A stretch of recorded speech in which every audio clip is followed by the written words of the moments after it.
닷새째 기승을 부린 미세먼지가 점차 남쪽으로 이동하면서 서울은 만 하루 만에 비상 저감 조치를 해제했습니다. 내일은 전국에 강한 바람이 불고 가을빛이고 꽤 많은 양의 비가 와 미세먼지가 씻겨 나가겠지만 주말엔 다시 독한 미세먼지가 한반도로 유입될 걸로 예측됩니다. 미국 중간선거에서 민주당이 8년 만에 하원에서 다수당 지위를 확보했습니다. 공화당은 상원에서 과반을 지켰지만 민주당이 하원을 장악하며 트럼프 행정부의 국정 운영에 변화가 예상됩니다. 미국 국무부가 8일로 예정돼 있던 폼페이오 국무장관과 김영철 부위원장과의 북미 고위급 회담이 연기됐다고 밝혔습니다. 국무부는 서로의 일정이 허락될 때 다시 모이게 될 것이라며 진행 중인 대화는 계속해서 이루어질 것이라고 했습니다. 군검 합동수사단이 미국에 도피 중인 조현천 전 기무사령관이 체포될 때까지 박근혜 전 대통령과의 공모 의혹 등 계엄령 문건 수사를 멈춘다고 발표했습니다. 합수단은 기무사가 계엄령 문건을 은폐하기 위해서 문건 작성과 그 처리 과정에서도 불법을 저지른 사실을 확인했습니다. 직원 폭행과 갑질로 논란을 일으킨 양진호 한국미래기술회장이 경기도 성남의 오피스텔 주차장에서 전격 체포됐습니다. 경찰은 내일 양 회장에 대한 구속영장을 신청하고 폭행과 강요 혐의 외에 마약 투약 의혹까지 전반적으로 조사할 방침입니다. JTBC가 문재인 정부 공공기관 임원을 전수조사한 결과 전문성이 없는 여권 인사 측근들이 상당수 포진해 있었습니다. 코레일 마사회 등 매출이 큰 대규모 공기업 고위 임원은 물론 비상임 이사진에까지 이른바 낙하산 인사가 이루어진 것으로 나타났습니다. 수입 맥주가 4캔에 10,000원에 팔리는 편의점 맥주 판매대 앞입니다. 최근 정부가 주세법 개정을 추진하면서 이에 대한 논란도 뜨거운데요. 실제 시민들이나 소규모 양조업체들의 목소리는 어떨지 잠시 후 밀착 카메라에서 들어보겠습니다. 기름 없이 달리는 일상으로 내일을 바꾸는 현대수소 전기차. 시청자 여러분, JTBC 뉴스룸을 시작하겠습니다. 아침에 초미세먼지 농도를 확인하는 것으로 하루를 시작하는 분들이 부쩍 늘었습니다. 유럽연합의 위성 코페르니쿠스가 수집한 영상이나 또 여러 국제기구들이 내놓은 대기질 지수를 봐도 오늘 한반도의 공기는 중국보다 나쁜 것으로 나타났습니다. 점차 심각해져가는 대기오염에 세계보건기구는 대기오염과의 전쟁을 선포했습니다. 우리나라 에너지 기본계획 수립에 자문을 해주는 전문가 그룹은 발전소가 내뿜는 미세먼지를 3분의 1 수준으로 줄일 것을 권고하고 나섰습니다. 올가을 들어 처음으로 수도권의 비상저감 대책이 시행됐지만 보다 적극적인 저감 대책이 절실했던 하루였습니다. 내일 비가 오면서 일단 고비는 넘기겠지만 주말로 가면서 또 독한 미세먼지가 올 것으로 보입니다. 예보대로라면 주말에 가족끼리 단풍을 즐기기는 꺼림칙하게 됐습니다. 먼저 윤영탁 기자의 보도입니다. 어젯밤부터 서울엔 부슬비가 내렸지만 공기 중에 켜켜이 쌓인 미세먼지를 씻어내기엔 부족했습니다. 오전 6시까지 초미세먼지 농도가 매우 나쁨 수준을 유지했습니다. 오전 10시 미세먼지가 바람에 실려 남쪽으로 빠져나가기 시작합니다.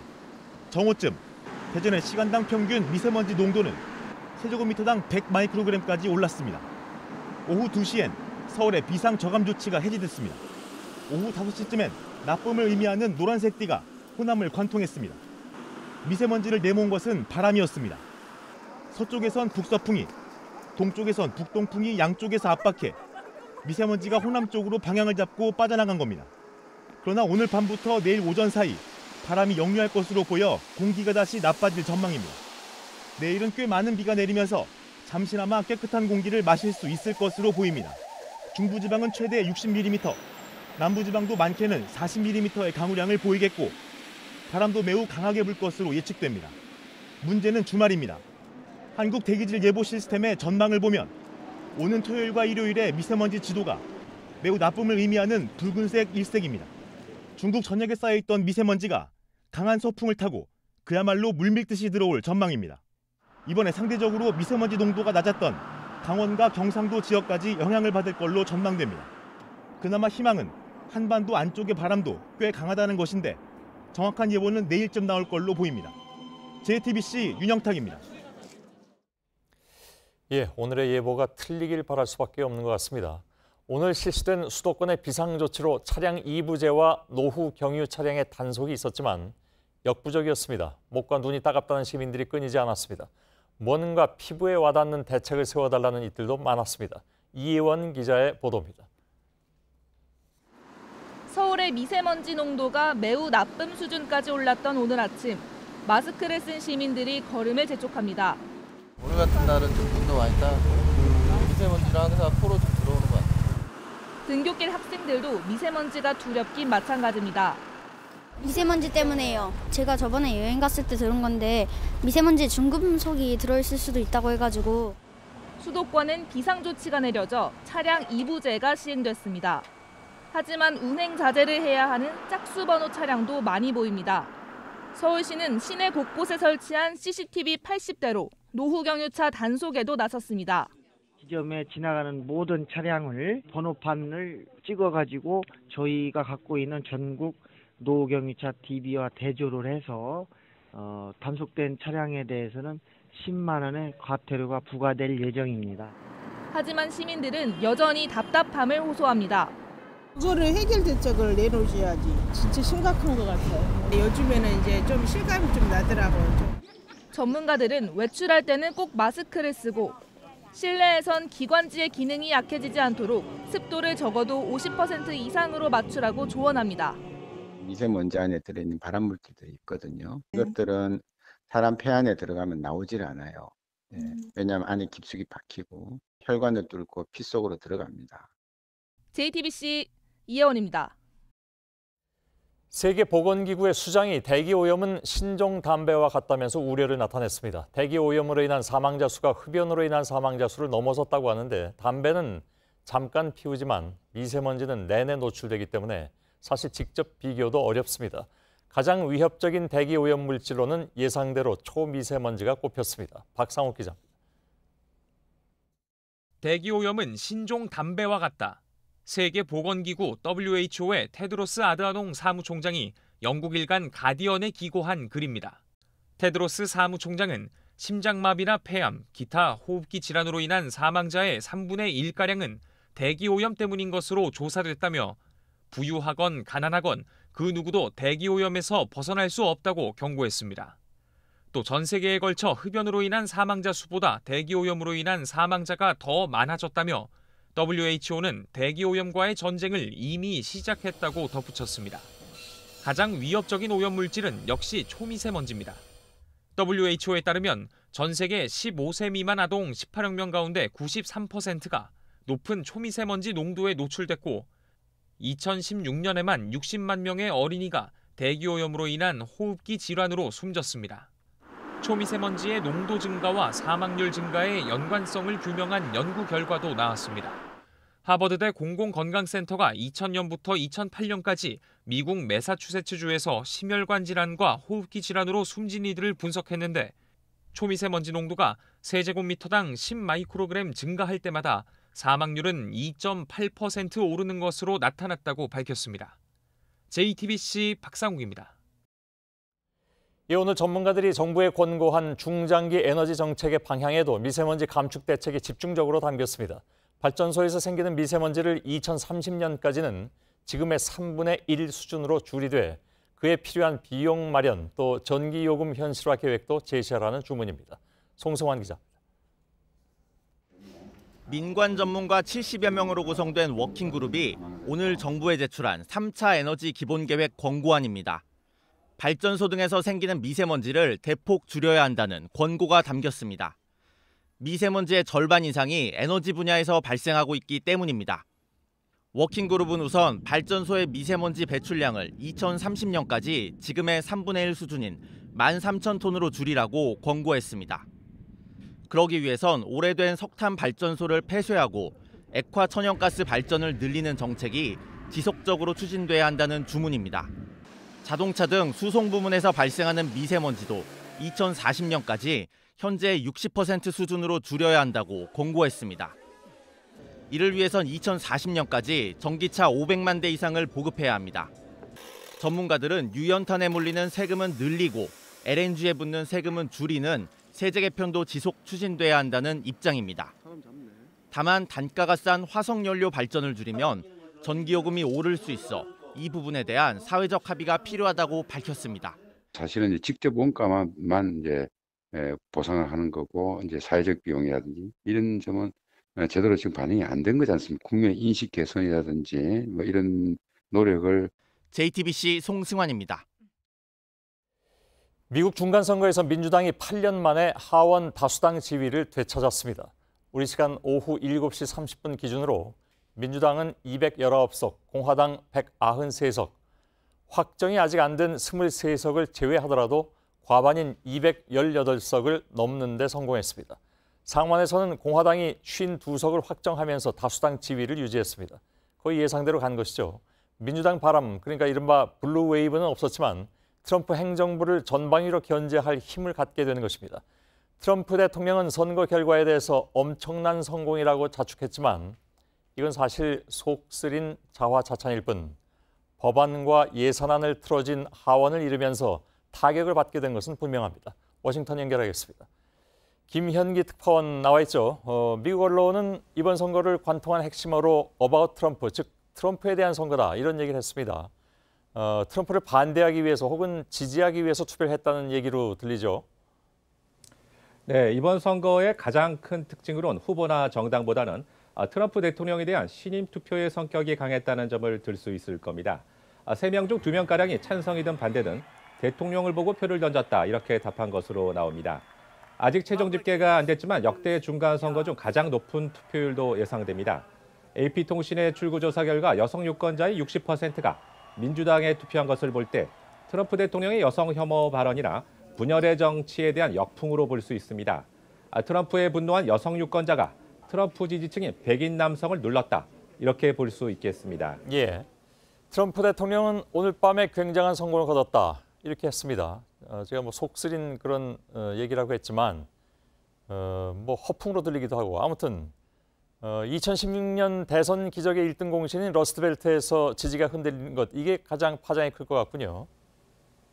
네, 말씀하신 대로 민주당은 미시간, 위스콘신 등 러스트벨트라 불리는 중서부의 공업 지역에서 상원 의석 3석을 차지했고 주지사 자리도 빼앗아 왔습니다. 끝까지 경합을 벌인 오하이오와 아이오와주는 공화당이 주지사 자리를 지켜서 완패를 당하지는 않았지만 트럼프 표밭에 큰 변화가 일어난 것은 분명해 보입니다. 인터넷 매체 복수는 이번 현상이 2020년 대선에서 민주당 승리를 보장하는 것은 아니겠지만 민주당의 기세와 탄력을 보여준 결과라고 진단했습니다. 예, 그러면 트럼프가 위기를 돌파하기 위한 카드랄까요? 어떤 것들이 있을까요? 예, 트럼프 대통령은 이번 선거를 패배로 규정하지 않을 겁니다. 스스로 투표용지에 내 이름은 없지만 이번 선거는 나에 대한 국민 투표다 이렇게 규정을 했기 때문이죠. 다만 힘으로 의회를 누르는 국정운영 방식은 통하지 않게 됩니다. 그렇다고 민주당을 협치의 대상으로 삼아 기존 정책의 궤도를 수정할 것으로는 보이지 않습니다. 반이민 정책 등 자신의 주요 정책을 그대로 강행해서 민주당과의 정면 충돌을 감수하는 벼랑 끝 전술을 택할 가능성이 높습니다. 자신의 정책 추진을 민주당이 발목 잡고 있다 이러면서 지지층 결집에 나설 공산이 크다는 거죠. 자신과 잘 안 맞는 일부 강요 그리고 백악관 인사를 교체하는 국면을 전환하기 위한 개각도 전망됩니다. 예. 자, 북미 관련해서는 당장 오늘 북미 고위급 회담 연기가 발표가 됐습니다. 북미 간의 비핵화 협상이라든가 한반도 핵심 정책에 과연 어떤 영향이 있을 것인가? 뭐 낙관론도 있고 약간 좀 비관론도 있었습니다만 어떻게 봐야 될까요? 예, 그에 대해서 워싱턴의 한반도 전문가들한테 얘기를 들어봤는데요. 대다수 시각은 민주당도 그동안 북한 문제의 외교적 해결을 지지해왔기 때문에 한반도 정책 기조엔 크게 변화가 없을 것이라는 겁니다. 다만 큰 가닥은 그렇지만 그 속도와 내용물은 영향을 받을 수밖에 없다는 지적도 상당했습니다. 미국 의회제도 특성상 하원 다수당인 민주당이 하원의 모든 상임위원회를 독식합니다. 북미 협상과 북한 인권 문제에 대한 문제를 강하게 제기할 것이고 트럼프의 주요 외교 정책을 실수로 규정하려 할 가능성이 크기 때문입니다. 트럼프 대통령 본인의 대북 기조는 변하지 않겠지만 의회의 견제, 협상을 담당하는 관료 조직의 원칙론은 더욱 강해질 수 있는 환경입니다. 예, 워싱턴의 김현기 특파원이었습니다. 공화당 쪽은 많은 선거인단이 걸린 플로리다와 전통적인 강세 지역인 남부 등에서 선전하면서 상원을 지켜냈습니다. 그러나 전국 단위 하원 선거에서는 이렇게 크게 패했죠. 선거 기간에 불거진 이른바 72시간의 공포 등 극단주의 증오 사건이 반 트럼프 진영을 결집시킨 것으로 분석되고 있습니다. 이주찬 기자입니다. I feel that he is the worst thing that could have happened to America and is doing everything possible to divide us and undermine our democracy. He's not fair, he lies, and he's racist. 결국 트럼프 대통령의 숨은 지지층 결집은 생각만큼 효과를 내지 못했습니다. 출발은 순조로워 보였습니다. 지난달 중순 트럼프 대통령은 취임 후 가장 높은 47%대의 지지율을 보였습니다. 중남미 캐러밴은 유세장에서 단골 이슈였습니다. 캐러밴이 미국을 침공하고 있다며 백인 지지층의 공포를 자극했습니다. 하지만 지지율은 보름 만에 다시 40%대로 곤두박질 쳤습니다. 반 트럼프 진영을 겨냥한 폭발물 소포 사건과 흑인과 유대인에 대한 총기 난사 사건의 용의자가 모두 트럼프 열혈 지지 백인으로 확인된 이른바 72시간의 공포가 벌어진 이후입니다. 뉴욕타임스는 이들 사건을 부추긴 증오와 망상이 캐러밴을 둘러싼 거짓 정보들과 명백히 겹치고 있다고 진단했습니다. 지지층 결집을 위해 트럼프가 갈등과 분노를 부추겼다는 겁니다. 선거 막판 트럼프는 미국 땅에서 낳은 아기에게 자동으로 시민권을 부여하는 제도를 폐지하겠다는 카드로 지지층 결집에 나섰지만 위헌 소지에 휘말렸습니다. JTBC 이주찬입니다. 오는 8일 미국에서 열릴 예정이었던 북미 고위급 회담이 돌연 연기됐습니다. 미국 국무부가 서로의 일정이 허락할 때 다시 만날 것이라고 했는데 다만 어느 쪽에서 연기를 요청했는지는 밝히지 않았습니다. 미국 언론은 핵시설 검증 사찰과 제재 완화 등 주요 의제에서 이견이 있었을 것으로 분석했습니다. 이지은 기자입니다. 미국 국무부는 이번 주 뉴욕에서 잡혔던 폼페이오 장관과 북한과의 회담은 나중에 열리게 될 것이라고 밝혔습니다. 그러면서 서로의 일정이 허락될 때 다시 모일 것이라고 했습니다. 진행 중인 대화는 계속해서 이루어질 것이라고도 했습니다. 회담을 하루 앞둔 심야 시간에 전격 발표한 겁니다. 회담이 미뤄진 이유를 따로 언급하진 않았지만 의제 조율이 여의치 않았을 것이란 분석이 나왔습니다. 미국 CNN은 북한이 미국의 기대에 협조하지 않았음을 보여주는 신호라고 보도했습니다. 폼페이오 장관은 앞서 풍계리 핵실험장과 동창리 미사일 엔진 시험장 사찰 등이 회담의 의제라고 예고했습니다. 북미 간 사찰과 검증, 그리고 제재 완화를 둘러싸고 아직 접점을 찾지 못한 게 아니냐는 분석입니다. 국무부는 이날 양 정상이 합의한 약속을 이행해 가는데 계속 집중하고 있다고 밝혀 북미 대화의 동력은 이어질 것이란 관측입니다. 이와 관련해 북미 협상에 정통한 외교부 고위 당국자는 만남 일정을 다시 잡을 것이고 계속 소통할 것이라는 점에 주목해야 한다며 과도하게 생각할 필요는 없다고 말했습니다. JTBC 이지은입니다. 지난 정부 기무사의 계엄령 문건에 대해서 수사하고 있는 군검 합동수사단이 미국의 도피해 있는 조현천 전 기무사령관이 잡힐 때까지 수사를 중단하기로 했습니다. 박근혜 전 대통령 등과의 공모 의혹을 밝히는 것도 동시에 미뤄졌습니다. 서복현 기자. 계엄령 문건 수사의 가장 큰 걸림돌은 결국 문건 작성을 주도한 조현천 전 기무사령관의 도피였습니다. 합동수사단은 떳떳하면 미국에서 들어와 조사를 받으라고 설득했지만 감감무소식입니다.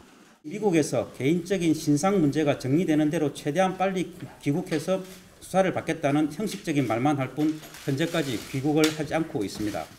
이에 따라 내란 예비 음모 혐의를 받는 조 전 사령관에 대해 기소중지 처분을 하고 수사를 멈추기로 했습니다. 기소중지는 범죄 혐의가 있지만 피의자의 소재가 확인되지 않아 수사를 못 끝낼 때 하는 조치입니다. 합수단은 탄핵 국면인 2016년 12월 5일 청와대에 들어간 조 전 사령관이 평소와 달리 수상한 동선으로 움직였다는 걸 확인했습니다. 박근혜 전 대통령과 황교안 전 권한대행, 김관진 전 실장, 한민구 전 장관 등과 공모가 있었는지 밝히는 게 그 다음 단계지만 일단 조 전 사령관 체포 이후로 미뤄졌습니다. 합수단은 또 기무사가 계엄 문건을 등재할 때 키 리졸브 훈련용으로 만든 문건인 것처럼 꾸몄다고 발표했습니다. 그간 공식 등재된 만큼 합법적인 문건이라던 일부 주장과 배치됩니다.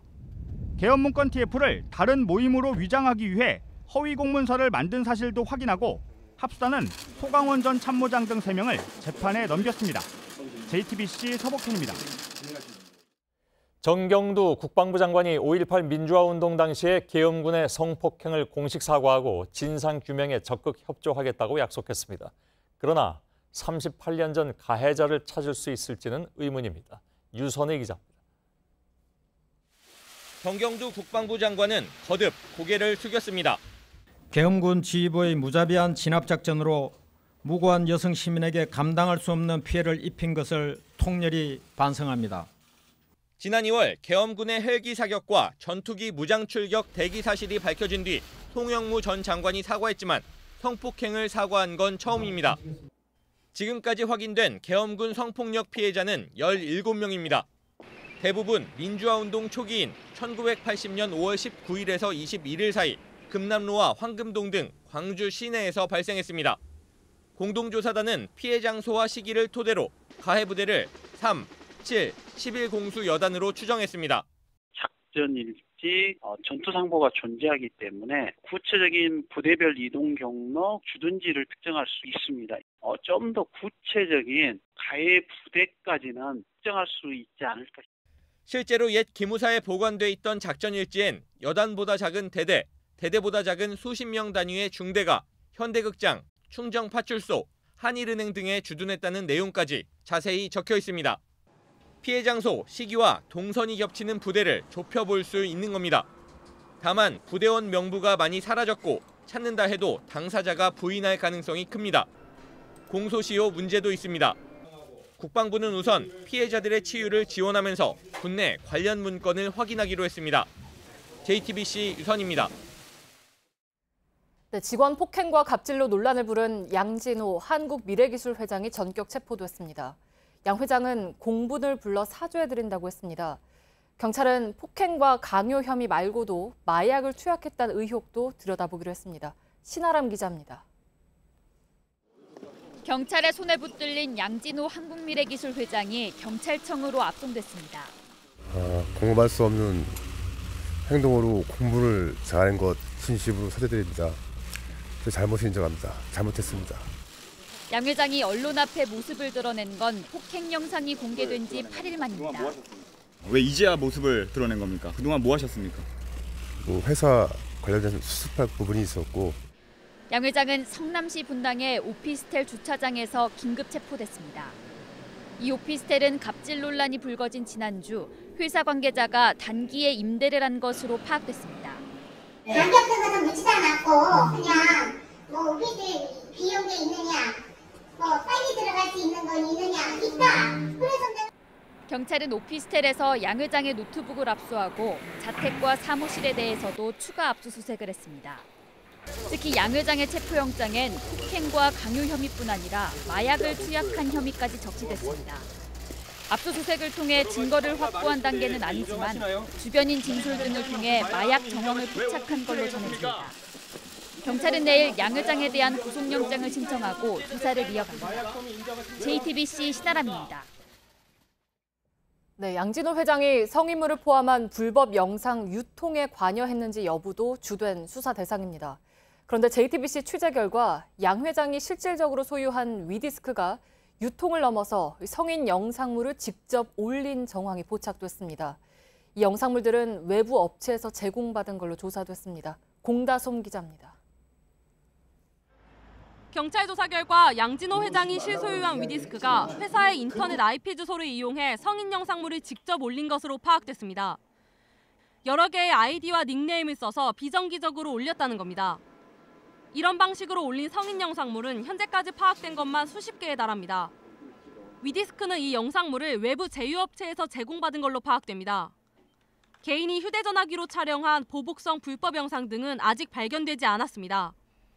경찰은 위디스크가 직접 올린 영상물이 법에서 허용하는 성인물을 넘어 포르노 같은 불법적 내용이 담겨 있는지 들여다보고 있습니다. 영상을 올리는 과정에 양진호 회장의 지시나 개입이 있었는지도 조사 대상입니다. 취재진이 관련 의혹을 확인하려 했지만 회사 측은 연락이 닿지 않았습니다. JTBC 공다솜입니다. 네, 경남 거제에서 50대 여성이 무차별 폭행을 당해 숨진 사건과 관련해서 이 사건이 발생한 장소에는 안타까운 죽음을 애도하는 시민들의 발길이 이어지고 있습니다. 시민들이 마련한 추모식도 조금 전에 열렸습니다. 배승주 기자입니다. 작은 상에 하얀 국화와 음료, 과자가 놓였습니다. 외롭게 살다간 고인을 위로하는 현수막도 내걸렸습니다. 지난달 4일 이곳에서 무차별 폭행을 당해 숨진 58살 윤모 씨를 추모하고자 시민들이 가져다 놓은 것입니다. 너무 가슴 아프고 어째 일이 거제에서 이런 일이 생겼는가 싶어요. 눈물도 많이 나와버렸습니다. 130cm의 왜소한 체격이었지만 굳은 일에 앞장섰던 윤 씨. 지인들은 안타까움에 추모 공간에서 자리를 뜨지 못합니다. 눈이 오나 비가 오나 이 동네 쓰레기는 다 줍고 다닙니다. 사회에 봉사한다는 식으로 그렇게 줍고 다녔던 분입니다. 오늘 저녁엔 사건이 발생한 장소와 가까운 공원에서 추모식도 열렸습니다. 촛불을 든 시민들이 고인의 쓸쓸한 죽음을 위로하고 가해자에 대한 엄벌을 요구했습니다. 이제 거제 시민들끼리 이제 한 마음이 돼가지고 이제 이런 일이 없도록 개선해 나가야 된다고. 거제시와 경찰은 이 일대 우범지대에 대한 안전대책 마련에 착수했습니다. JTBC 배승주입니다. 네, 성희롱을 당한 걸로 알려진 동료 직원에게 빨리 일이 안 끝나면 꼬리표가 붙는다거나 사무실 사람들이 좋지 않게 생각한다는 식의 말들이 피해자에게 추가 고통을 주는 2차 가해라는 법원의 판결이 나왔습니다. 성폭력 피해를 떠올리게 하는 말이나 돌아다니는 소문을 언급하는 것만으로도 또 다른 가해자가 될 수 있다는 겁니다. 임지수 기자입니다. 경찰관 A씨는 지난 2016년 동료 B씨가 성희롱을 당했다는 소문을 듣고 찾아가 사실인지 캐물었습니다. 과장이 너한테 성폭력을 한 것이 있느냐, 감찰 조사를 받았느냐고 묻는가 하면 이 일이 빨리 안 끝나면 꼬리표가 계속 따라다닌다고도 했습니다. 사무실 사람들이 좋지 않게 생각한다는 소문을 전하기도 했습니다. 해당 경찰청 징계위원회는 A씨가 공무원법상 품위 유지 의무 등을 어겼다며 해임 처분했습니다. A씨는 이의를 제기했고 강등으로 처벌 수위가 낮아졌습니다. 하지만 A씨는 아예 징계를 취소해달라는 소송을 냈습니다. 지난 2월 1심 법원은 강등이 아닌 정직에서 감봉 정도에 처하는 게 맞다며 A씨 주장을 일부 받아들였습니다. 하지만 최근 2심인 서울고등법원의 판단은 달랐습니다. 재판부는 A씨의 행동은 성폭력 2차 가해에 해당하는 말을 반복적으로 한 것으로 비난 가능성이 가볍지 않다고 봤습니다. 또 여성에게 심한 성적 수치심과 모욕감을 불러일으킬 수 있는 발언이라며 강등 처분이 정당하다고 판결했습니다. JTBC 임지수입니다. 음주운전자에 대한 처벌을 강화하자는 윤창호법이 추진되고 있지만 위험천만한 취중운전이 여전합니다. 술에 취해서 운전석 문을 연 채 내달리고 자전거를 타고 고속도로를 질주한 사람이 시민들의 신고로 경찰에 붙잡혔습니다. 구석찬 기자입니다. 승용차가 운전석 문을 닫지도 않고 질주합니다. 지하 주차장으로 들어가더니 벽을 들이받습니다. 뒤쫓아온 오토바이 운전자가 다급히 신고합니다. 급기야 차량이 후진하더니 오토바이를 쓰러뜨리기까지 합니다. 운전자 28살 손모 씨는 혈중 알코올 농도 0.105% 상태에서 차 문도 닫지 않고 1km 넘게 운전했습니다. 경찰은 손 씨를 현장에서 체포했지만 계속 횡설수설하는 바람에 술이 깨면 다시 불러 조사하기로 했습니다. 비슷한 시각 인근 고속도로입니다. 갓길에서 한 남성이 비틀비틀 자전거를 타고 갑니다. 이 모습을 본 시민들의 신고가 빗발쳤습니다. 사무실 지나는데 그 휘청가더라고. 그래 아찔했지. 21살 손모 씨는 경남 양산 시내에서 회식을 한 뒤 집에 빨리 가려고 고속도로를 7km가량 달렸습니다. 이 자전거를 탄 손 씨는 혈중 알코올 농도 0.124%의 만취 상태였는데 자동차를 운전했으면 면허 취소에 해당했습니다. 손 씨는 자전거 음주운전에 대한 범칙금 3만 원을 부과받았고 고속도로에 무단으로 들어간 데 따른 30만 원 이하의 벌금도 물게 됐습니다. JTBC 구석찬입니다. 민주노총은 약자가 아니다. 책임 있는 자세가 필요하다. 이것은 임종석 대통령 비서실장이 어제 국정감사장에서 한 말입니다. 최근 들어서 문재인 정부가 노동단체, 특히 민주노총과 선긋기에 나선 모양새가 뚜렷해 보이죠.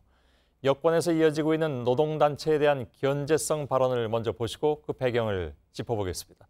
이윤석 기자입니다.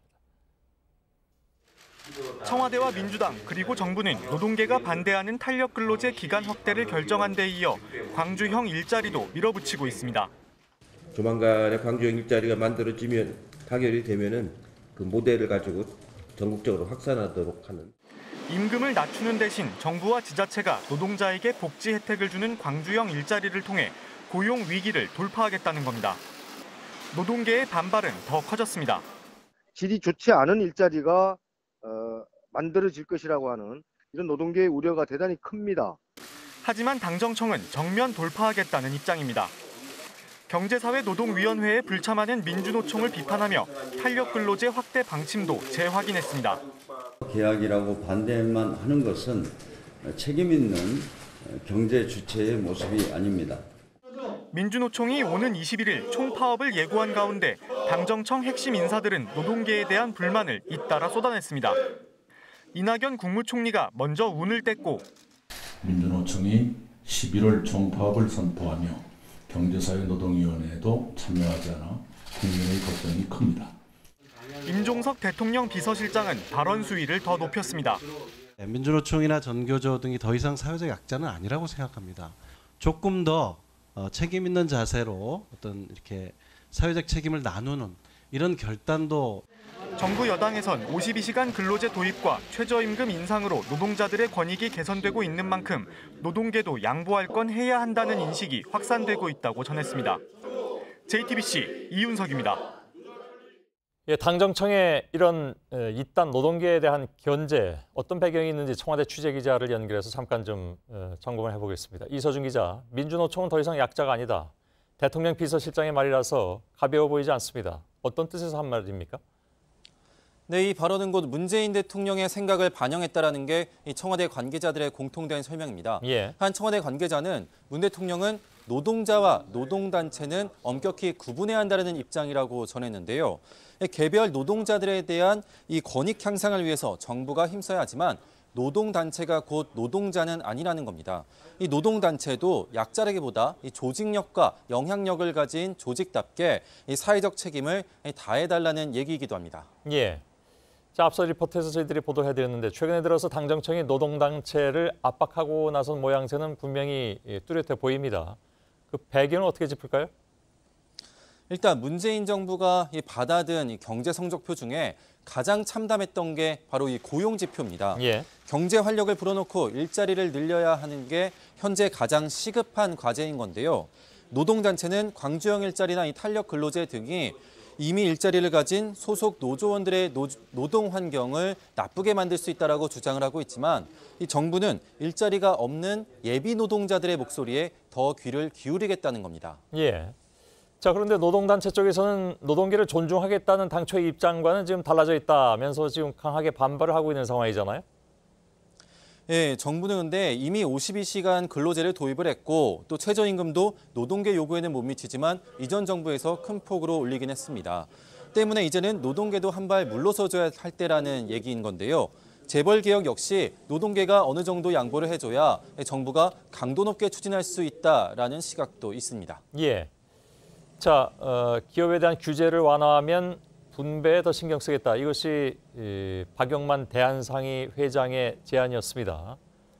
이거 지금 민주당 이해찬 대표가 긍정적으로 받겠다. 이렇게 화답을 했는데 이것도 이제 최근에 당정청의 목소리가 반영되어 있다고 해야 되겠죠. 예, 박용만 대한상의 회장의 발언을 다시 소개해드리면요. 예. 기업에 대한 규제를 완화해주면 노동자 등 이 서민에게 혜택이 가도록 분배를 확대하는 데 협조를 하겠다라는 건데요. 이른바 이러한 빅딜 제안에 대해서 이해찬 대표가 긍정적인 입장을 내놓은 겁니다. 재계가 바라는 규제 완화에 합의를 하면은 그에 걸맞는 사회적 책임을 재계도 약속하는 식으로 이 사회적 대타협 기구를 운영하자는 쪽으로 얘기가 되고 있습니다. 예. 근데 일각에서는 여전히 이 정부가 기업을 옥죄고 있다니까 예를 들면 그 소위 협력 이익 공유제라는 것 이걸 두고도 이제 기업 압박이라고 하는데 여기에 대해서는 뭐라고 설명을 합니까? 네, 이 대기업이 협력 업체 등의 목표 이상의 매출 일부를 나눠주면 각종 세제 혜택 등을 주는 게 이 협력이익 공유제 입법의 핵심이다. 이게 민주당 측의 설명인데요. 기업의 이익 공유를 강제하자는 게 아니라 이익 공유에 동참하는 기업을 도와주자는 건데 일부에서 왜곡을 하고 있다. 이렇게도 설명하고 있습니다. 예, 그 문제는 저희들이 이따가 팩트체크해서 보다 좀 깊이 체크 좀 해보도록 하겠습니다. 이서준 기자였습니다. 정부도 탄력 근로제를 계기로 민주노총 등 노동단체와 선긋기에 나선 것으로 보이는데 이 와중에 정말 열악하고 불리한 노동 환경에 있는 노동자들의 상황을 봐야 한다는 목소리도 높습니다. 장시간 노동이 일상화된 IT나 버스 업종 등이 대표적이죠. 이들은 탄력 근로 기간이 더 늘어나면 과로사 등 산재도 늘고 수당을 줄이는 데 악용될 수 있다면서 반발하고 있습니다. 정재우 기자입니다. 오징어잡이 배, 크런치 모드. 노동 강도가 높은 IT, 게임 업계에서 통용되는 은어입니다. 사무실은 새벽까지 불이 꺼지지 않는다고 해 오징어잡이 배로 불립니다. 그 속에서 노동자들은 크런치 모드, 말 그대로 으스러지는 듯한 고통을 참으며 야근을 합니다. 탄력근로제 기간 연장 논의에 노동자들 사이에선 이런 장시간 노동이 일상화되는 것 아니냐는 우려가 나옵니다. 이제 서비스 출시할 때 되면 이제 보통 크런치 모드라고 불리는 이제 그런 것들이 있는데 집중적으로 일하는 기간이 길어지면 길어질수록 몸에 무리가 많이 갈 것 같아서. 한편에선 수입이 줄어들 수 있다며 걱정하는 목소리도 있습니다. 성수기에 초과 노동이 무급화되고 과로사를 불러오는 장시간 노동도 권장이 되겠죠. 성수기에는 비수기 때 줄인 노동 시간을 성수기에 이용을 하면은 그 시간의 근로 수당을 지급하지 않아도 되는 거니까. 버스업계 노동자들은 지금도 52시간 근무가 지켜지지 않는 지역이 많은데 제도가 바뀌면 사람을 더 뽑는 대신 편법이 횡행할 수 있다고 말합니다. 탄력근로제 기간 연장이 사회적 합의에 이르려면 이런 우려를 불식시킬 대책도 함께 논의돼야 한다는 지적입니다. JTBC 정재우입니다. 예, 방금 들어온 소식 전해드리겠습니다. 지난 4일에 제주에서 숨진 채 발견된 3살 장모양의 엄마로 추정되는 시신이 오늘 저녁 6시 40분쯤에 제주항 7부두에서 발견됐습니다. 장양의 시신이 발견된 에어롭 해안가에서 20km가량 떨어진 곳입니다. 시신은 긴 머리에 꽃무늬 상의와 검정 레깅스 하의를 입고 있는 상태였습니다. 그동안 제주에 머물던 아이 가족이 오늘 제주를 떠났기 때문에 경찰은 현재 지문 대조 등을 통해서 정확한 신원을 확인하고 있습니다. 전원책 변호사가 자유한국당 조직 강화 특위를 이끈 지 한 달이 됐습니다. 그동안 지도부 입장과는 다른 발언이 나오면서 김병준 비대위원장과 여러 번 충돌하기도 했죠. 이번에는 전당대회 일정을 두고 또 한 번 부딪혔습니다. 다른 문제보다도 전당대회 일정은 당내 상황에 매우 중요한 문제여서 이번엔 예사롭지 않게 보이기도 합니다. 강희연 기자입니다. 자유한국당 전원책 조강특위위원은 계파 갈등을 해소하기 위해 시간이 필요하다고 말했습니다. 그러면서 비대위 활동 기간을 내년 6월에서 7월까지 늘리는 것이 맞다고 밝혔습니다. 그만큼 전당대회도 미루자는 겁니다. 하지만 김병준 비대위원장은 비대위 체제는 예정대로 내년 2월 말까지라며 선을 그었습니다. 비대위 2월 말 플러스 마이너스 알파로 끝을 내겠다. 조강의 활동도 그게 맞춰서 이루어질 것이다. 내년 3월쯤 새 지도부를 결성해 4월 보궐선거를 준비해야 한다며 전 위원의 전당대회 연기론을 일축한 겁니다. 김성태 원내대표도 모든 결정은 비대위의 몫이라며 사실상 김 위원장의 손을 들었습니다. 자기 소신과 입장을 낼 수는 있는 것이죠. 그렇지만은 결정은 또 전체적으로는 우리 비대위에서 그런 모든 사항이 결정되어지는 부분이기 때문에 당내 중진 의원들도 연기는 안 된다고 말합니다. 비대위 기간이 길어지면 안 좋다고 생각을 합니다. 그래서 원래 정해진 스케줄대로 차분하게. 제 귀에까지 들려오기 때문에 그렇게 가서는 안 된다는 말씀을 제가 드립니다. 하지만 전 위원 역시 완강한 입장이라 갈등의 골이 깊어질 것이란 우려도 나옵니다. JTBC 강희연입니다. 예, 현역인 20대 국회의원들이 특수활동비를 얼마씩 받아갔는지 곧 공개될 것으로 보입니다. 유인태 국회 사무총장은 오늘 사무처 국정감사에서 특활비 공개 소송의 항소를 취하하고 모두 공개하겠다고 밝혔습니다. 지난 7월에 1심 법원은 국회를 상대로 제기한 특활비 소송에서 시민단체의 손을 들어주었지만 국회가 이에 불복해서 항소한 바가 있습니다. 네, 문재인 대통령이 보건복지부가 마련한 국민연금 개혁안을 다시 검토하라고 지시했습니다. 이 개혁안에는 현행 9%인 보험료율을 최대 15%까지 올리는 방안이 담겼는데 현재로선 보험료 인상폭이 그보다는 줄어들 가능성이 큽니다. 이상화 기자입니다. 복지부는 국민연금의 소득 대체율을 40%에서 50% 사이에서 조정하는 개혁안을 마련해 다음 주 공개할 계획이었습니다. 소득 대체율은 은퇴 이후 받는 연금액을 생애 평균 소득과 비교한 비율입니다. 소득 대체율이 달라지면 내야 하는 보험료율도 변해야 합니다. 현재 45%인 소득 대체율을 그대로 유지하거나 40% 혹은 50%로 조정하고 이에 따라 9%인 보험료율을 10.5%에서 최대 15%까지로 올리는 내용이 담겼습니다. 하지만 오늘 복지부로부터 보고를 받은 문재인 대통령이 수정 보완을 지시하며 제동이 걸렸습니다. 핵심은 보험료율 인상 폭이었습니다. 청와대 측은 문 대통령이 보험료율 인상 부분이 가장 국민의 눈높이와 맞지 않는다고 봤다고 전했습니다. 이에 따라 복지부는 정부안을 다시 마련하고 설명회와 공청회 등을 거쳐 국회에 제출하겠다고 밝혔습니다.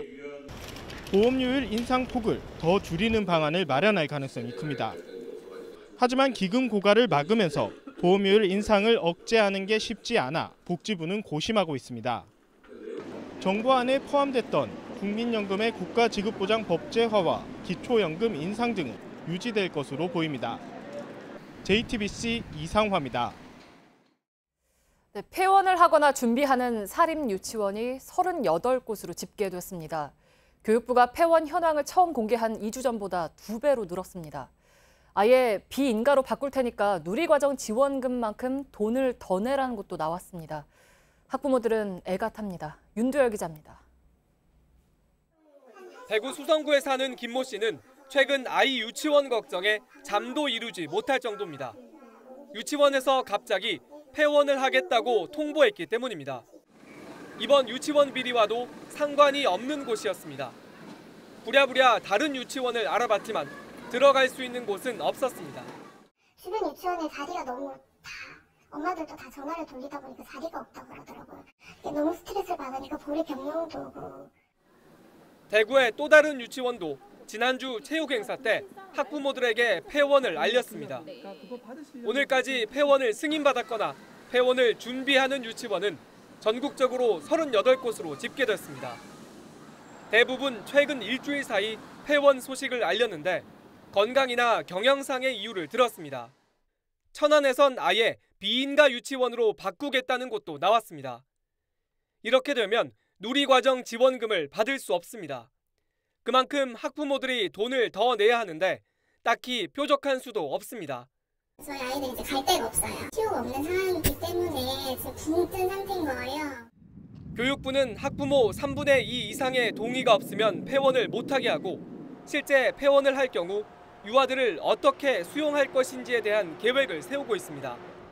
JTBC 윤두열입니다.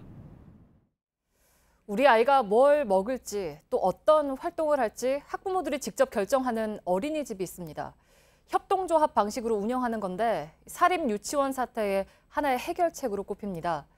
하남의 한 유치원 학부모들은 협동조합 유치원에 지자체가 지원을 해달라고 요구했습니다. 오효정 기자입니다.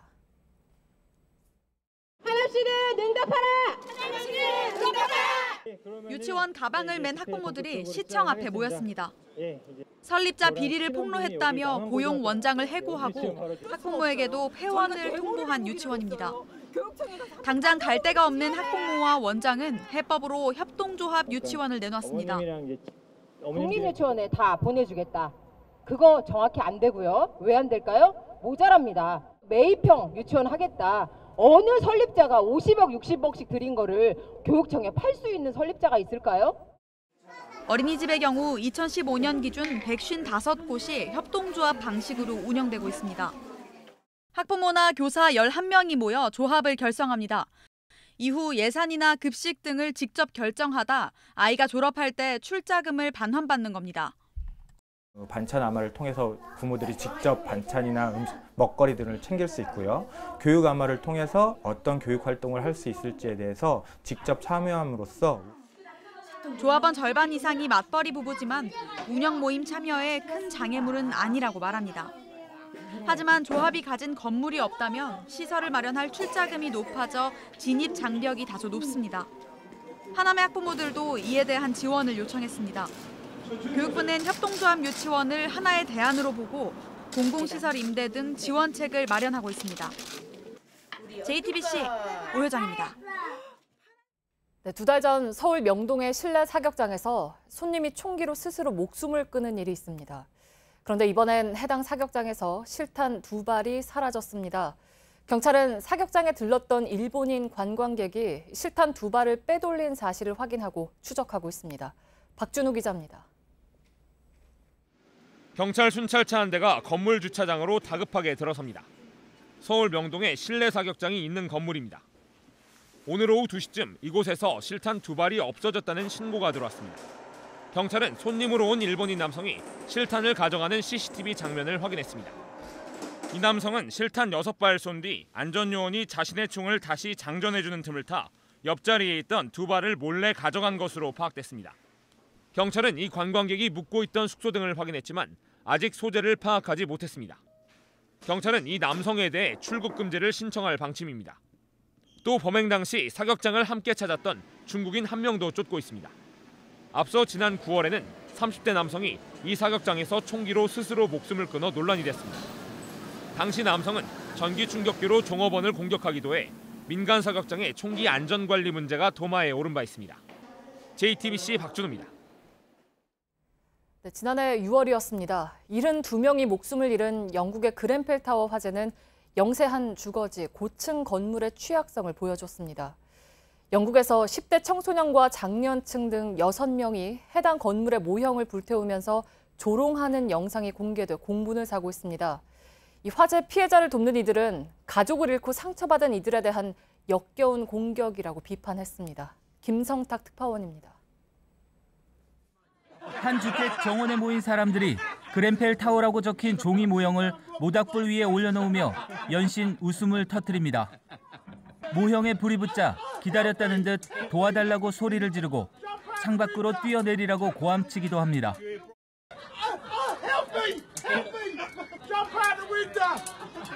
불이 번져가자 환호하는 사람도 있습니다. 모형이 다 타버린 후 임대료를 안 내면 이렇게 되는 거야라고도 말합니다.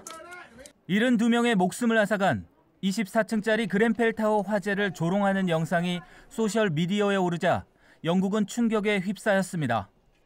And I think it's a shameful indictment that there are groups within our society at the moment to make fun of the death of 72 people in a fire.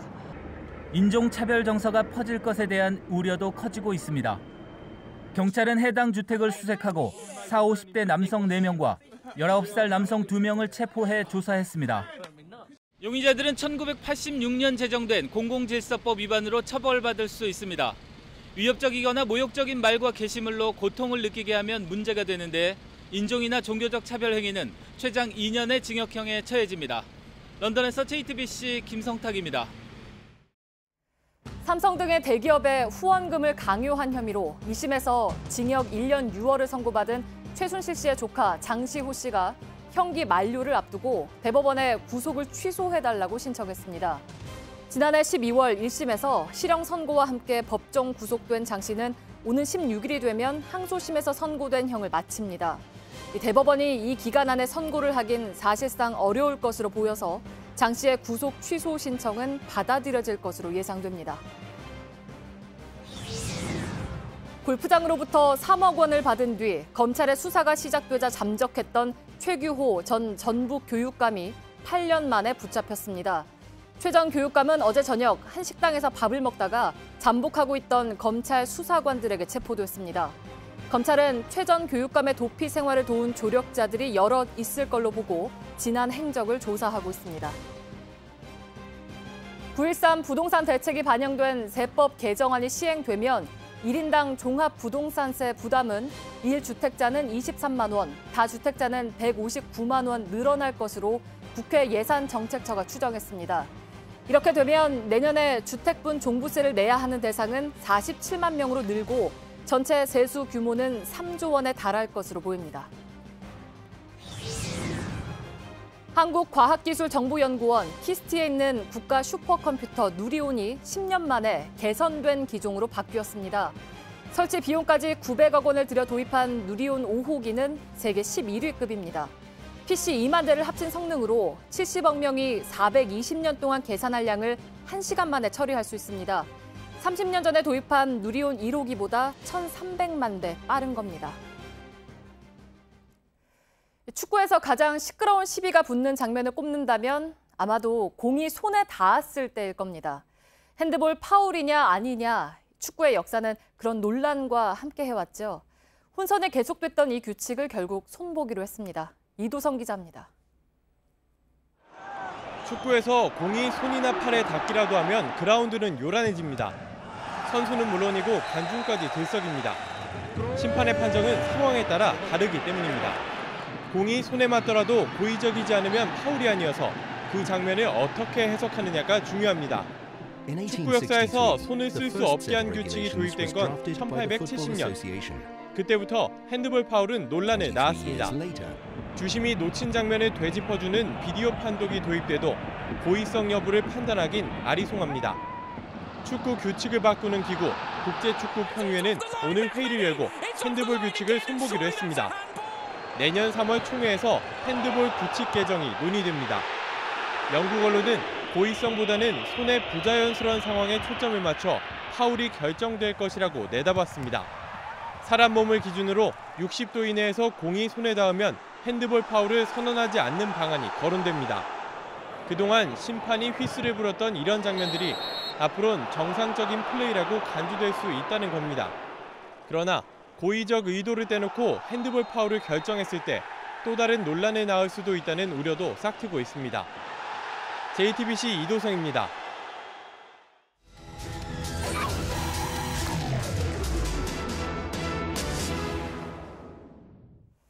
네, 편의점이나 마트에 가면 수입 맥주 4캔에 10,000원 이런 거 많이 볼 수 있죠. 이런 할인 행사 때문에 국산 맥주의 경쟁력이 떨어진다는 지적이 나와서 정부가 주세법 개정을 추진하고 있습니다. 그런데 인기 수입 맥주 상당수를 국내의 대형 주류 회사들이 수입하고 있는 사실을 아시는지요? 오늘 밀착 카메라는 소규모 토종 업체들이 고전할 수밖에 없는 국내 맥주 시장을 짚어봤습니다. 김도훈 기자입니다. 편의점 창문마다 수입 맥주 4캔을 10,000원에 판다는 팻말이 붙어 있습니다. 진열대에 놓인 맥주 50종류 가운데 수입 맥주는 45개, 국산 맥주는 5가지뿐입니다. 솔직히 요즘에는 수입 맥주밖에 안 먹으니까요. 한국 맥주는 잘 안 먹는 것 같아요. 맥주 코너에선 진열대 빈 공간에 수입 맥주를 수시로 채우고 있습니다. 계속 채워요. 쉬는 시간 따로 없이 그냥. 실제 국내 맥주 시장에서 수입 맥주 점유율은 2012년 3.4%에서 올해 20%대로 6년 만에 6배가 커졌습니다. 이 때문에 국내 주류 회사들은 기울어진 운동장이라며 주세법을 개정해야 한다고 반발하고 있습니다. 현행 주세법상 술에는 제조 원가의 72%가 세금으로 붙습니다. 수입 맥주는 수입 회사가 신고한 가격에만 72% 세금이 붙지만 국산 맥주는 제조 원가에 시설 투자 비용과 판매 관리비, 마케팅 비용까지 모두 합한 금액에 세금 72%가 붙습니다.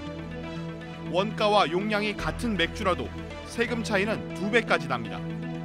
실제 지난달 기획재정부 국정감사에서 주세법 개정이 필요하다는 주장에 이어 최근 국회에서 주세법 개정안이 발의됐습니다. 일부 시민들은 수입 맥주 가격 상승을 우려합니다. 주류세가 올라서 이제 4캔에 10,000원으로 못 한다는 말씀이신가요? 그런데 인기 수입 맥주 상당수는 국내 대형 주류 회사들이 직접 들여와 팔고 있는 상황. 취재진이 대형마트에서 팔고 있는 수입 맥주를 확인한 결과 국내 대기업들이 수입하는 맥주만 38가지에 달했습니다. 그런 맥주 회사들이 자기네들이 들여와서 도려 서로 경쟁을 하고 팔고 있다는 게 참 뜻밖이고 전혀 없는 것 같습니다. 국산 주류 회사들이 정작 국산 맥주에는 투자를 외면한다는 지적입니다. 새로운 시작을 이게 다 이게 세금 부담으로 이어지는 구조예요. 그러다 보니까 사실은 뭐 그런 걸 시도를 잘 못하고 있었거든요. 주세법 개정 논의가 대기업에 국한되지 않고 소규모 양조장에 초점을 맞춰야 된다는 목소리가 커지고 있습니다. 문제는 대량 설비를 갖추지 못한 소규모 국내 양조 업체들입니다. 시설 투자 비용에 연구개발 비용까지 모두 세금으로 매겨지다 보니 소비자들과 만날 수 있는 시장 진입 장벽의 벽은 더 높을 수밖에 없습니다. 충북 증평의 한 소규모 맥주 양조 업체입니다. 소비자 판매 가격은 3캔에 10,000원입니다. 좀 더 양질의 맥주를 만들기 위해서 더 좋은 재료를 넣거나 이렇게 하면 할수록 출고가 가격은 계속 올라가게 되고요. 출고 가격이 계속 올라간다면 시장에서는 가격 경쟁을 잃게 돼서 연구개발과 원료에 비용을 쏟을수록 세금과 출고 가격이 늘어나 소비자와 더 멀어지는 셈입니다. 경기도 고양시의 또 다른 맥주업체도 마찬가지입니다. 2캔에 10,000원이 넘는 가격으로 수입 맥주랑 비교하면 가격 경쟁력은 현저히 떨어질 수밖에 없죠. 소비자들에게 가까이 갈 수 있는 가능성이 줄어드는 것 같습니다. 소규모 양조장에게는 높은 진입 장벽도 문제입니다. 국내 소규모 맥주업체는 최근 4년 사이 2배가량 늘었지만 정작 마트나 편의점에서는 이들 제품을 좀처럼 찾아보기 어렵습니다. 국내 소규모 맥주업체는 모두 108곳에 이릅니다. 이들이 국내 대형 주류업체뿐만 아니라 세계 유명 맥주업체들과도 경쟁해볼 수 있는 환경 조성이 필요해 보입니다. 밀착 카메라 김도훈입니다. 잠깐! 그냥 아무 칫솔이나 쓰시려고요? 에이, 이젠 자동으로 닦으세요. 자동 칫솔 쿨샷. 칫솔모가 3개, 3개니까 진짜 좋더라고요. 3개의 칫솔모가 왕복과 쓸어내림을 동시에 안쪽까지 시원하게 자동으로 닦아주니까 쿨샷으로 바꾸세요. 시원함에 깜짝 놀랄 거예요. 오늘도 쿨하게 자동 칫솔 쿨샷. 닦아보실래요?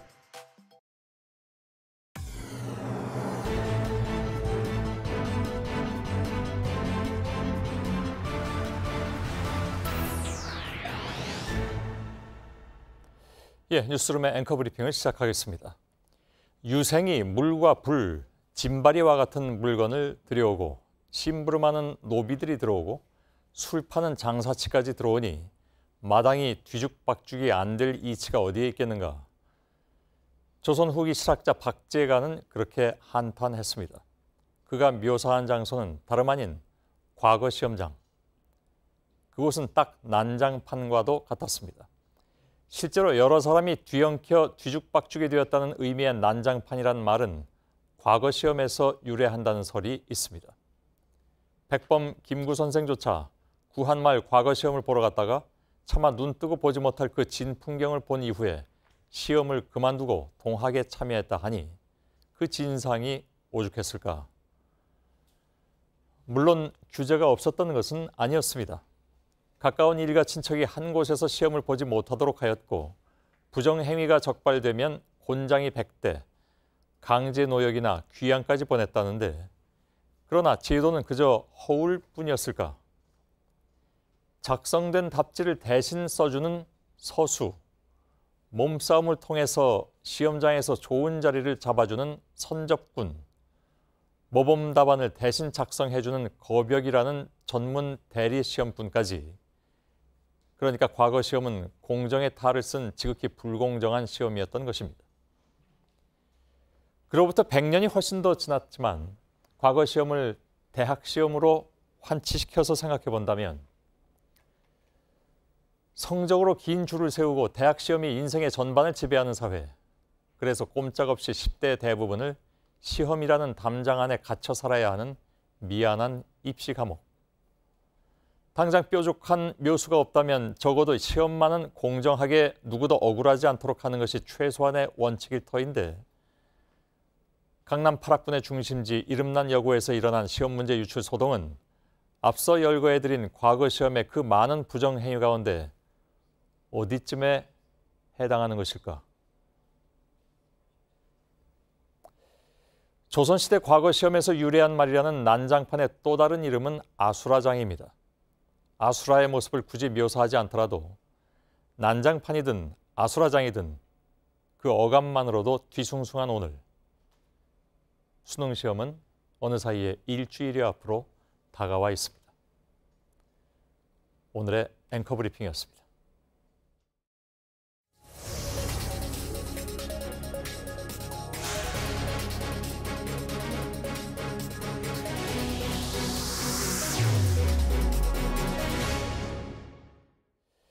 이른바 낙하산 인사는 어느 정권이든 어떤 형태로든 이어져 왔습니다. JTBC는 문재인 정부 출범 1년 6개월을 맞아서 현재까지 임명된 1,722명의 공공기관 임원을 전수조사해봤습니다.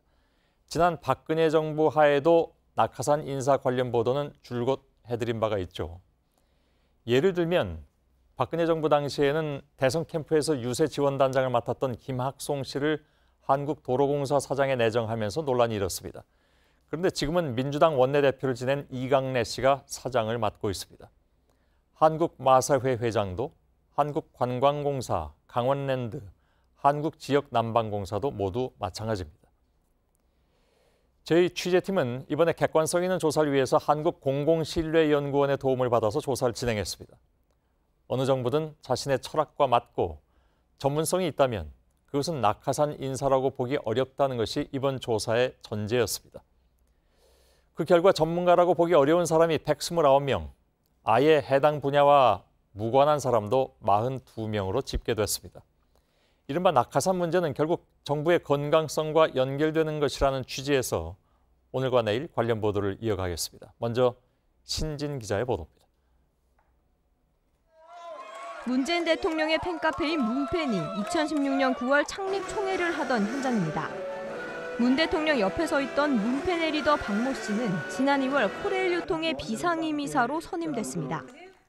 네, 코레일의 계열사 중 한 곳인 코레일 유통은 이렇게 역사 내 편의점과 카페 수백여 곳을 운영을 합니다. 이 비상임 이사들은 회사로 출근하지 않고 한 달에 한 번꼴로 열리는 이사회 회의에만 참석을 합니다. 이 회의 참석 수당까지 합하면 이 연봉이 1,700만 원에 달합니다. 박 씨는 올해 이사회 회의에 총 7번 참석했습니다. 올해 회의는 한 회 평균 50분가량 진행됐습니다. 박 씨는 인천에서 입시학원을 운영한 것 외에는 다른 경력을 찾기 어렵습니다. 내 자식 키우면서 학원 쪽에 남편이랑 둘이서 열심히 그냥 평범하게 살았어요. 또 다른 비상임이사인 사업가 이모 씨는 한국예술문화단체 총연합회 간부 출신입니다. 이 씨는 더불어민주당 19대 대선 문화예술정책위원회 상임정책위원으로 활동했습니다. 이 씨는 지역에서 철도 축제를 8년간 추진한 경험이 있고 아버지가 철도청에서 30년 동안 근무해 코레일에 대해 잘 안다고 설명했습니다. 코레일은 2015년부터 당기 순이익이 지속적으로 악화되는 등 경영이 부실하다는 지적을 받아오고 있습니다. 코레일 유통과 로지스 등 계열사들도 부채 비율이 지나치게 높거나 불공정 계약과 같은 갑질 논란이 불거지는 등 경영이 불안정하다는 평가를 받고 있습니다. JTBC 신진입니다. 낙하산 인사를 취재하면서 주목한 것 중에 하나는 과거에 낙하산 인사로 질타를 받았던 공공기관이 문재인 정부 들어서는 좀 나아졌느냐 하는 부분이었습니다. 그러나 박근혜 최순실 국정농단 사건에 휘말렸던 것도 또 원전 비리에 연루됐던 것도 낙하산 인사는 여전했습니다. 허진 기자입니다. 외국인 전용 카지노를 운영하는 그랜드 코리아 레저, GKL은 국정농단 사건에 연루된 의혹으로 전임 사장이 물러났습니다. 낙하산 인사 논란으로 몸살을 앓던 GKL 신임 사장에는 대전지방경찰청장을 지낸 유태열 씨가 왔습니다. 유 사장은 지난 대선 때 문재인 대통령을 공개적으로 지지했습니다. 한국수력원자력의 비상임 이사에는 지난 5월 강래구 전 더불어민주당 대전동구 지역위원장이 임명됐습니다. 대선 때 문재인 캠프에서 정무특보를 지낸 강 이사는 관련 경험은 없습니다.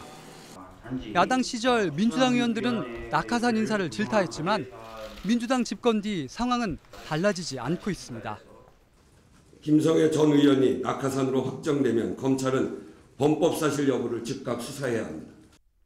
한국지역난방공사는 2013년 12월 김성애 전 새누리당 의원이 사장으로 임명될 당시 논란이 일었습니다. 그런데 지난달 1일 새로 임명된 사장은 이해찬 민주당 대표 총리 시절 정무비서관을 했고 지난 8월 전당대회 때는 캠프 대변인으로 활동한 황창화 씨였습니다. 공공기관의 운영 실태를 보게 되면은 공공기관을 대통령 측근 인사, 선거 때 보훈 인사의 자리로 전락시키고 있습니다. 김현미 장관이 이끌고 있는 국토교통부 산하기관 임원 가운데 전문성을 찾기 어려운 인사는 28명에 이릅니다. JTBC 허진입니다. 자, 그럼 과거 정부와 비교해보면 어떤가 취재를 담당한 허진 기자와 짚어보도록 하겠습니다.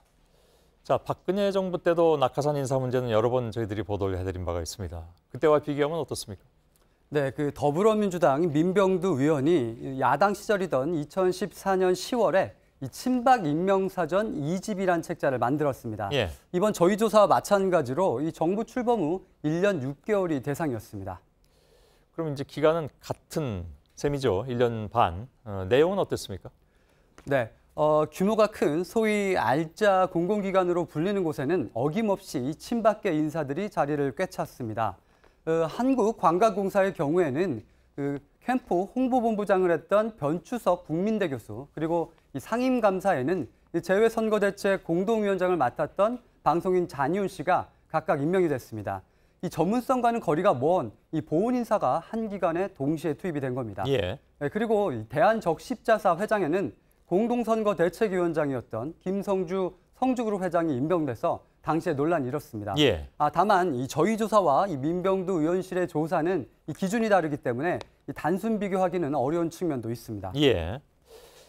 낙하산 인사의 문제점은 전문성이 없다는 것이 그게 이제 기준이 돼야 되겠죠.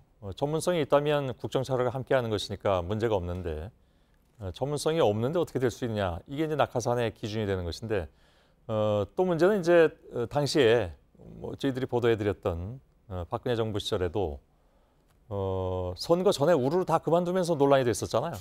네, 공공기관장의 경우에는 대개 임기가 한 3년 정도인데요. 예. 2016년 4월 이 총선을 앞두고 이 박근혜 정부 공공기관장 12명이 이 총선 출마를 위해 임기를 남긴 채 그만뒀습니다. 김성회 한국지역난망공사 사장처럼 이 전직 국회의원이 보훈 인사로 기관장으로 왔다가 다시 금배지를 달고 싶어서 나간다거나 김석기 한국공항공사 사장처럼 이 기관장 경험을 발판으로 이 국회로 가고 싶어 했던 경우입니다. 예. 기관장이 그렇게 한꺼번에 들어왔다 다 그냥 썰물처럼 나가버리면 여러 가지 문제가 좀 많을 수밖에 없잖아요. 네, 문제가 있었던 경우가 많았는데요. 예. 예를 들어서 일제히 점령군처럼 왔다가 다시 일제히 점령군처럼 이 점령군들이 민물처럼 나가면서 부작용이 있을 수밖에 없는데 예. 2016년 1월 초에 인천공항에 이 수화물 대란이 생겼습니다. 연말 연시를 맞아서 이 여행객이 몰리다 보니까 이 수화물 처리에 병목 현상이 생겼고 이 때문에 이 항공기 150여 편의 출발이 지연됐던 사건이었습니다. 예.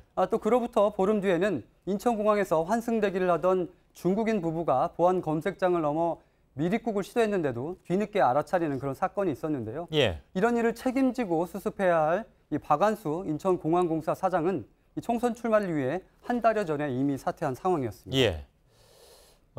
아무튼 그 당시에도 이 이른바 낙하산 인사의 문제를 저희들이 보도해드릴 때 가장 문제 제기를 했던 것은 이런 것도 있었지만 방금 얘기한 동시에 또 한 가지는 전문성이 결여된 인사들이 공기업을 운영함으로써 공기업의 부실화를 초래한 부분이 분명히 있다. 전문가들도 그렇게 얘기했었으니까요. 그래서 이제 문제 제기를 많이 했었던 것인데 결국 문재인 정부에서도 이런 문제가 발생하지 않겠느냐 하는 그런 우려들이 많이 나오고 있어서 그래서 이제 이런 기획도 저희들이 준비를 한 것이죠. 앞으로 남은 공공기관 인사 또 이미 들어간 정치권 인사들이 어떻게 할 것인가. 그래서 더 지켜봐야 되는 그런 상황이 됐습니다. 허진 기자였습니다.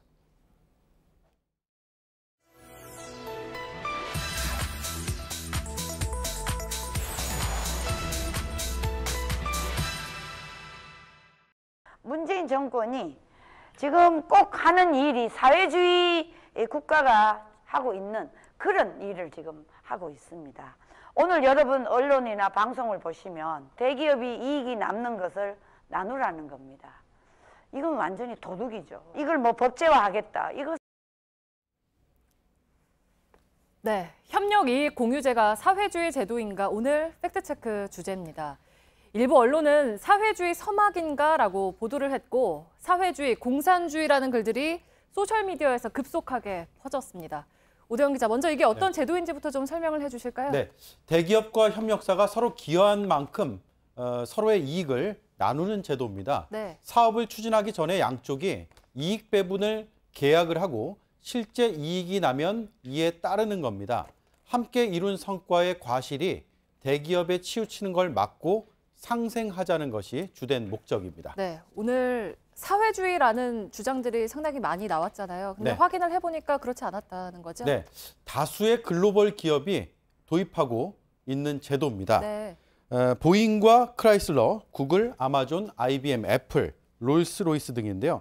롤스로이스의 경우에 협력사가 엔진 개발에 들인 연구 개발비만큼의 비용을 30년간 판매 수입을 나눕니다. 네. IBM은 목표 이익을 초과하면 이를 협력사에 배분을 합니다. 제조뿐만 아니라 영화산업, 서비스, 인터넷 마케팅 업계에서도 쓰이는데 그 시작은 20세기 초 미국의 헐리우드 영화산업 태동기로 거슬러 올라갑니다. 주요국에서는 운용 경험이 어느 정도 축적이 돼 있다는 것이 전문가들의 설명이었습니다. 네. 우리나라에서도 현대기아차와 SK하이닉스 등 다수의 기업이 자발적으로 쓰고 있습니다. 정도와 내용의 차이는 있지만 시장경제 국가의 여러 기업이 오랜 기간 써오고 있는 제도입니다. 사회주의 제도라는 건 사실로 보기가 어렵습니다. 네, 근데 이제 사회주의 얘기까지 나오는 진짜 이유는 기업이 좀 자율적으로 하는 게 아니라 이걸 법에 넣어서 정부가 개입하겠다는 것 때문 아니겠습니까? 네. 그런데 이번에 추진되는 법안들을 자세히 보면 네. 정부가 강제하는 내용은 없습니다. 네. 국회에 올라온 4건의 상생협력법 개정안입니다. 기업 간에 어떻게 계약을 할지 정부는 개입을 하지 못합니다. 이익공유제를 쓸지 말지도 기업의 자율에 달려 있습니다. 정부가 하는 일은 이를 도입할 경우에 세제 혜택을 주는 겁니다. 네. 근데 이제 그럼에도 정부의 이런 움직임만으로도 대기업들은 압박을 느낄 수 있다, 뭐 이런 의견도 있는 거잖아요. 그래서 경제단체에 물어봤습니다. 네. 경제인 총연합회는 아직까지 정해진 입장이 없다라고 밝혔고 대한상공회의소는 아무런 답을 하지 않았습니다. 반면에 중소기업중앙회는 찬성 의견을 밝히고 있습니다. 네, 그러니까 이 제도는 꽤 이제 오래전부터 논란이 되어 왔던 건데 사실 처음 제안은 재계에서 나왔다고 하죠. 그렇습니다. 2004년 바로 전경련의 이 보고서입니다. 네. 이익공유 제도가 필요하다는 내용입니다. 2006년에 국회에서 상생협력법이 개정이 됐고 시행 시점은 2012년 성과공유제라는 이름이었습니다. 그리고 그 사이 2011년 이명박 정부에서 초과 이익공유제에 적극적이었습니다. 하지만 국회를 넘지 못했습니다. 대기업 반대가 컸습니다. 박근혜 정부에서는 뚜렷한 움직임이 없다가 문재인 정부 들어서 다시 논의가 시작이 됐습니다. 네. 정부는 이명박 정부 때 특히 논란이 된 부분은 수정을 했다고 설명을 하는데 반면에 오늘 자유한국당은 기업의 자율성을 지나치게 침해할 수 있다며 반대 입장을 냈습니다. 논의에 난항이 예상됩니다. 네, 팩트체크 오대영 기자였습니다.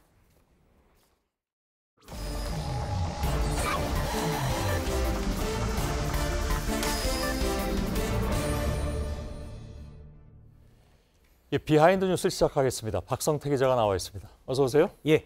첫 번째 키워드 열어보죠. 첫 키워드는 겐세이에서 야지까지로 잡았습니다.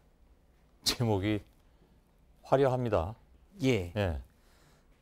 겐세이 발언은 이전에 많이 논란이 됐었고요. 예. 오늘은 야지 발언이 나왔습니다. 자유한국당 의원들이 야당 의원들이 질의를 하는 도중에 여당 의원들이 방해를 너무 많이 한다. 그러면서 야유를 많이 한다고 비판하면서 여러 명의 의원들이 야지라는 표현을 썼습니다. 한 사람이 아니고요? 예. 예. 이 표현을 저희가 좀 압축적으로 편집을 했는데 들어보겠습니다. 예. 동료 의원들의 발언에 대해서 사사건건 야지를 넣는 질의에 대해서 평가하고 그다음에 야지 놓고 자유한국당 의원님들의 발언 때 뭐 야지를 안 놨습니까? 예. 저 중에 한 분은 겐세이의 주인공이다 하잖아요. 그렇습니다. 예. 이은재 의원의 경우 야지라는 발언을 하기 직전 모습인데요. 저렇게 메모지를 잠깐 보는 모습이 있습니다.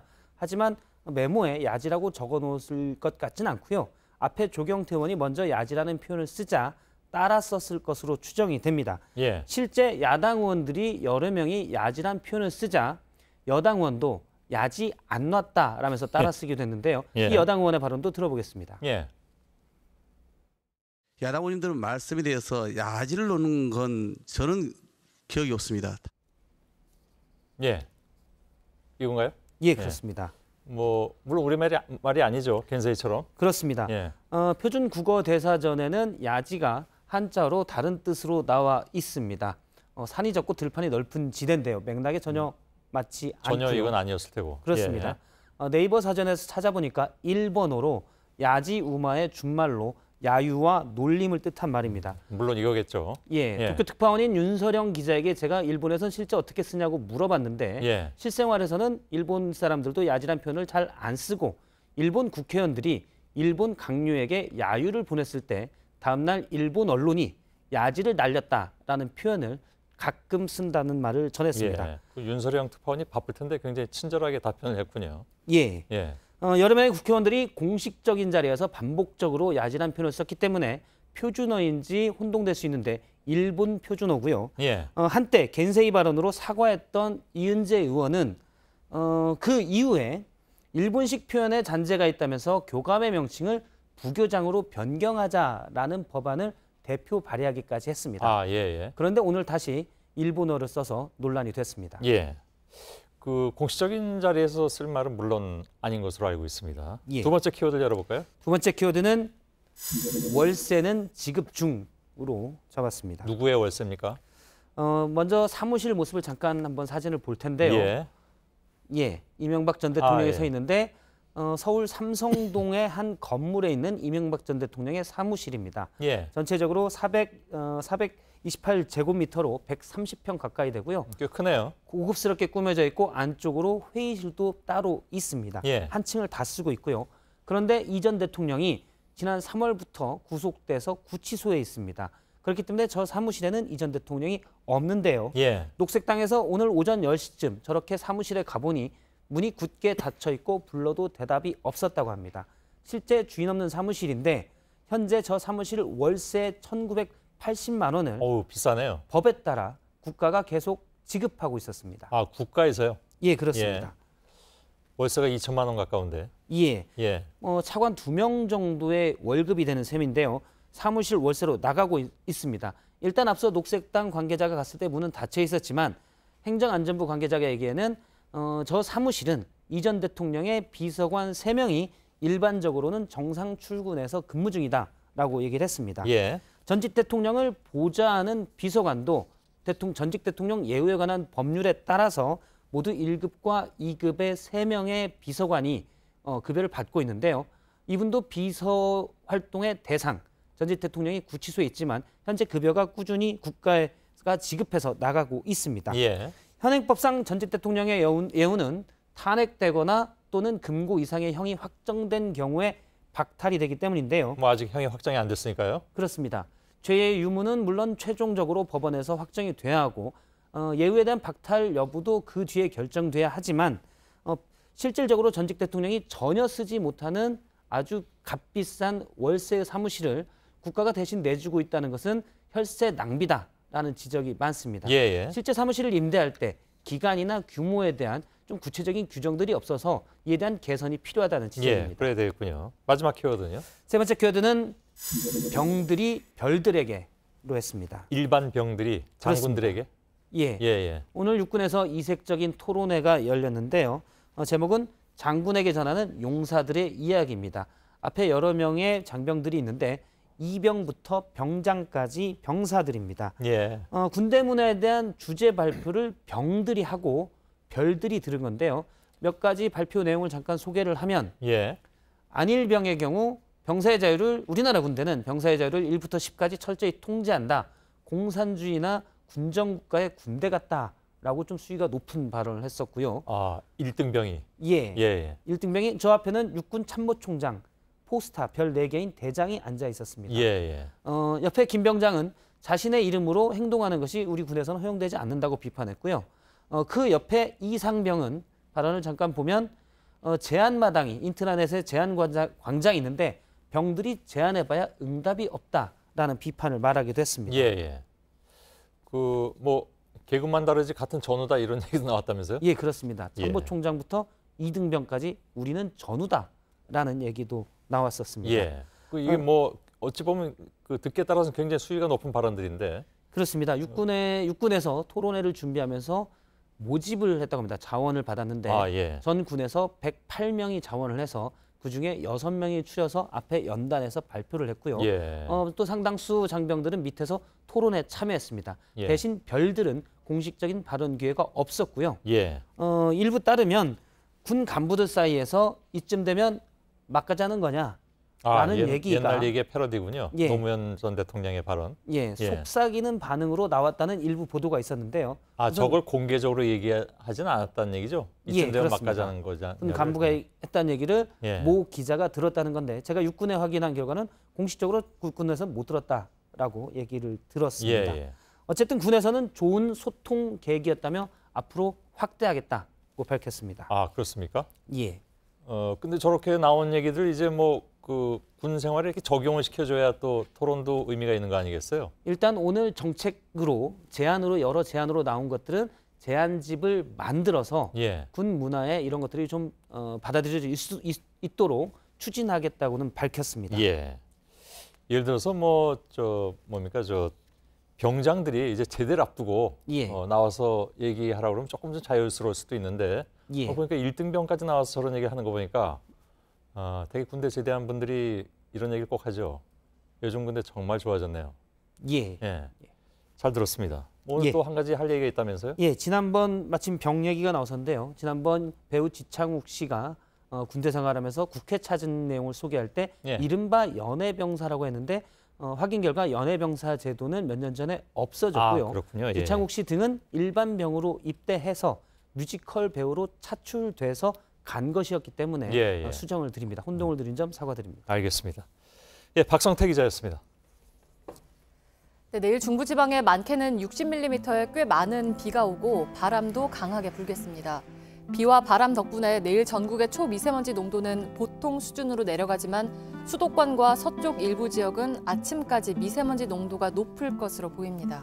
이번 해드렸습니다만은 지금 예보상으로는 주말엔 다시 독한 미세먼지가 온다고 하니까요. 내일 좀 반짝 좋을 것 같긴 합니다. 그리고 오늘 끝나면 소셜 라이브가 진행이 되겠습니다. 오늘은 미국의 중간선거 결과를 놓고 정치부 박현주 기자 그리고 국제부의 이한주 기자가 나와서 소셜 라이브를 진행해 드리겠습니다. 저희들은 내일도 최선을 다하겠습니다. 여러분 고맙습니다.